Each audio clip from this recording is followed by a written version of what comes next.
விழுப்புரம் மாவட்டத்தில் செஞ்சல் புயல் மற்றும் கனமழையால் பாதிக்கப்பட்ட இடங்களை பாஜக மாநில தலைவர் அண்ணாமலை நேரில் ஆய்வு மேற்கொண்டிருக்கிறார். அண்மை செய்தியாக நாம் பார்த்துக் கொண்டிருக்கிறோம். கூடுதல் விவரங்களை எமது செய்தியாளர் தாமரைக்கணி வழங்க கேட்கலாம். வணக்கம் தாமரைக்கணி, இந்த ஆய்வு குறித்தான கூடுதல் விவரங்கள். வணக்கம் திவ்யா. செஞ்சல் புயல் காரணமாக தமிழகத்துல பல்வேறு பகுதிகளில் கனமழையானது பெய்தது. குறிப்பாக கடலூர் மாவட்டம், விழுப்புரம் மாவட்டம், திருவண்ணாமலை மாவட்டம் ஆகிய பகுதிகளில் பெரும் பாதிப்பானது இந்த மழையின் காரணமாக ஏற்பட்டது. குறிப்பாக அந்த பெய்த மழையின் காரணமாக தென்பெண்ணை ஆற்றில் ஏற்பட்ட வெள்ளப்பெருக்கின் காரணமாக விழுப்புரத்திலும் கடலூரிலும் ஏராளமான பகுதிகளில் மழைநீர் வீடுகள் புகுந்து பெரும் பாதிப்பானது அந்த பகுதி மக்களால் ஏற்பட்டிருந்தது.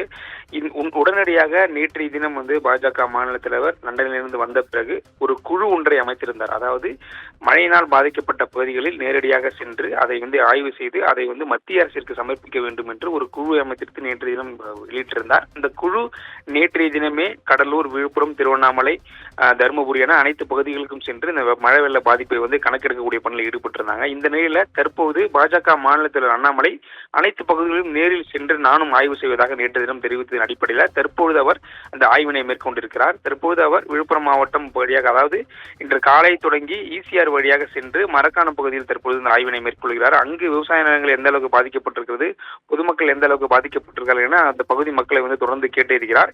தற்போது மரக்காணத்தில் ஆய்வு செய்யக்கூடிய அவர் அடுத்தபடியாக நேரடியாக கடலூர் செல்ல இருக்கிறார். புதுவை வழியாக கடலூர் சென்று கடலூரில் வெள்ளப்பெருக்கில் பாதிக்கப்பட்ட மக்களை நேரடியாக சந்தித்து அங்கு நலத்திட்ட உதவிகளை வழங்க இருக்கிறார்.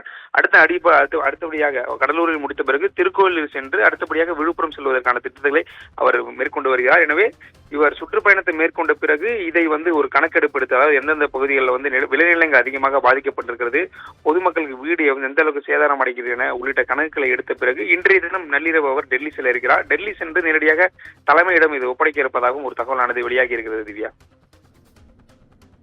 கூடுதல் விவரங்களுக்கு நன்றி தாமரைக்கணி.